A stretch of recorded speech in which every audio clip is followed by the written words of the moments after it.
इस ड्रामा की starting scene में मेन लीड किन स्केच बनाता रहता है, देन दूसरी तरफ से हॉरर सीक्वेंस जैसी एंट्री होती है किसी की जो कि ब्लैक हुडी पहना रहता है और वो सीधा उसके घर में घुस जाता है without any permissions. And then आपको लगेगा कि मेन लीड को पता क्यों नहीं चला कि उसके घर में कोई घुसा है। तो ये प्रॉब्लम रहती है कि वो स्केच बनाते हुए हेडफोन यूज़ करता रहता है जिसके वजह से उसको कुछ सुनाई नहीं देता। जैसे ही वो हेडफोन निकाल के अपने पीछे की तरफ दिखता है तो उससे एक ब्लैक हुडी पहने हुआ इंसान दिखाई देता है। तो तुरंत वो उस बंदे के सिर से हुडी को हटाता है और वहाँ पे कोई गैंगस्टर नहीं रहता गाइस, वहाँ पे उसकी 8 साल पुरानी बेस्ट फ्रेंड रहती है। ये हमारी फीमेल लीड युनसुन है जो कि हमारे मेन लीड के घर में चुपके से घुस आई है। तो हमारा हीरो बोलता है मरना चाहती हो या मारना चाहती हो किसी को। देन उसके बाद वो उसके बेड पे कूद के अपने बदबूदार सॉक्स निकालने लगती है, जिसके बाद देखिए कैसी घमासान युद्ध हो रही है। देन युनसुन हमारे हीरो को पैरों से मारकर किचन की तरफ अटैक कर देती है और वहाँ पे सारे खाने पीने की चीज़ें साफ करने की कोशिश करती है। ड्रिंकर कहीं की सबसे पहले तो बॉटल उठाती है। हमारा हीरो चिल्ला के बोलता है कि तुम इतनी रात में मेरे घर पे क्यों आई हो। और युनसुन बोलती है हेलो, पैजामा पहन के मैं यहाँ पे पार्टी करने तो नहीं आई हूँ ना, सोने आई हूँ और क्या। तो किन बोलता है क्यों। देन युन बोलती है मेरे घर में सीवर का गंदा पानी आकर मेरे पूरे घर में भर गया है जिसकी गंदी बदबू मुझसे सही नहीं जा रही है, जिसकी वजह से मैं वहाँ पे सो नहीं सकती थी, तो मैं यहाँ पे आ गई। And I don't think so कि वो प्रॉब्लम जल्दी ही खत्म होगी, तो इसलिए मैं अपना 4 कपड़ा एंड एक लैपटॉप लेके तेरे घर पे आ गई। देन हमारा किन बोलता है थोड़े से कपड़े एक सूटकेस भर के आई है, सच सच बोल कितने सालों का प्लान बना के आई है तू। अगली बार भी आई थी तो जल्दी नहीं गई थी, इस बार मैं पहले ही बार की तरह उल्लू नहीं बनूंगा, सो तुझे फर्स्ट ऑफ ऑल काउच पे सोना पड़ेगा।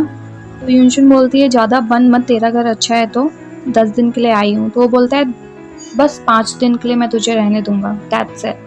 मॉर्निंग में युनसुन अपने काम पे जाती है जहाँ पे उसकी फ्रेंड बोलती है क्या हुआ, तो अपनी पूरी नाइट की बातें उसको बताने लगती है। तो वो बोलती है अपने बेस्ट फ्रेंड के घर पे तू क्यों रह जबकि तू एक बार उसके साथ सो चुकी है। तो युनसुन बोलती है वो एक गलती थी। हमारी युनसुन का एक चालाकी वाला सीन दिखाया जाता है बिकॉज युनसुन एक फ्रेंच वाइन शो में आई थी जहाँ पे उसको फ्रेंच ट्रांसलेट करना था। वहाँ पे कुछ कोरियन वाइन को पीते हुए कुछ भयंकर वर्ड्स बोलते हैं जो कि कोरियन लाइक पोएम रहता है।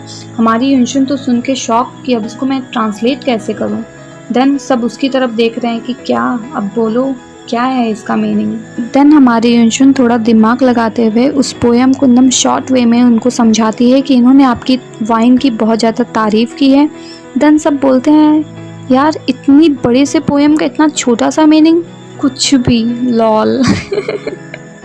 हमारा हीरो जो कि पेंट ब्रश लेके कुछ पेंट करने की कोशिश करता रहता है लेकिन वो कुछ कर नहीं पाता है। वो अजीब अजीब सी बातें सोचता रहता है जिसकी वजह से वो डिस्टर्ब हो जाता है। देन वो अपने एक पास के वाइन शॉप में जाता है जहाँ की ओनर उसके बारे में सब कुछ जानती रहती है। जब हमारा हीरो बोलता है कि मैं अपने काम में फोकस नहीं कर पा रहा हूँ तो वहाँ की ओनर बोलती है कहीं तुम उन्हीं सब चीज़ों के बारे में तो नहीं सोच रहे हो क्योंकि आजकल तुम्हारी फ्रेंड तुम्हारे घर पे आ गई है रहने के लिए। देन वो बोलता है पता नहीं, बट वो तो एकदम नॉर्मल रिएक्ट करती है जैसे उसको कुछ फर्क ही नहीं पड़ता। ओनर बोलती है इट्स ओके, ऐसा होता रहता है। तब तक उसी बार की एक फीमेल आती है जिसपे हमारा हीरो कब से लाइन मारने की कोशिश कर रहा है। देन वो सीधा आंसर देती है तुम तो वही हो ना जो कि अपने बेस्ट फ्रेंड तक को भी नहीं छोड़ा, सो प्लीज़ मैं तुमसे तो ना पटने वाली। इस घनघोर बेइज्जती के बाद नाइट का सीन दिखाया जाता है जहाँ कि हमारा हीरो खाना बना रहा है। देन हमारी फीमेल आती है और खाना खाने के बाद वो लोग टेरेस पे थोड़ा रिलैक्स होने के लिए जाते हैं वाइन के साथ। फिर बातों बातों में हमारी युनसुन बोलती है तुम्हारी तो काफ़ी गर्लफ्रेंड्स थी ना, तो तुम्हारी लव लाइफ कैसी चल रही है, तुम्हारी एक्स से तुम्हारी बात होती रहती है कि नहीं। किन बोलता है इन सब चीज़ों को मैंने अभी तो पीछे छोड़ दिया है, अभी मैं अपने फुल फोकस काम पे कर रहा हूँ, दैट्स इट। देन शुन बोलती है मुझे भी अब अपने काम पे ही फोकस करना है क्योंकि तुम्हारी तरह एक प्यारा सा घर लेना है मुझे। देन शुन बोलती है तुम्हारी लेकिन काफ़ी गर्लफ्रेंड्स थी ना, जैसे कि वो काउंट करने लगती है। तो हीरो भी उसके साथ बोलता है हाँ हाँ ये भी, हाँ ये भी। इन्हीं सब बातों में किन बोलता है हाँ तो तुम भी तो बताओ, तुम्हारा भी तो बॉयफ्रेंड था 5 साल से। तो शुन बोलती है हाँ 5 ईयर्स से था तो, बट वो अब किसी के साथ मैरिड भी हो चुका है और आई थिंक उसको एक बेबी भी होने वाला है। तो बताओ ना क्या होगा उसे, लड़का या लड़की।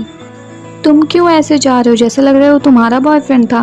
और वैसे पे बताओ क्या हम फ्रेंड्स हैं। तो बोलता है हीरो हमारा, हाँ ऑब्वियसली हम फ्रेंड्स हैं। और किन बोलता है 5 ईयर तुमने वेस्ट कर दिया ऐसे पर्सन पे, इसलिए मुझे गुस्सा आ रहा है तुम पे। तो वो बोलती है कि अब क्या कर सकते हैं। तब तक वो अपनी उस नाइट के बारे में कुछ बोलने ही वाली रहती है, तब तक कॉल आ जाती है उसकी कंपनी की, तो वहाँ से चली जाती है, जिस पे थोड़ा हमारा हीरो भी अपसेट हो जाता है, बट वो भी सोने के लिए चला जाता है। और तभी शुन की चिल्लाने की आवाज़ सुनाई देती है, जिसकी वजह से हमारा हीरो चेक करने के लिए आता है बाहर। तो वो देखता है कि वो हॉरर मूवी देख रही है।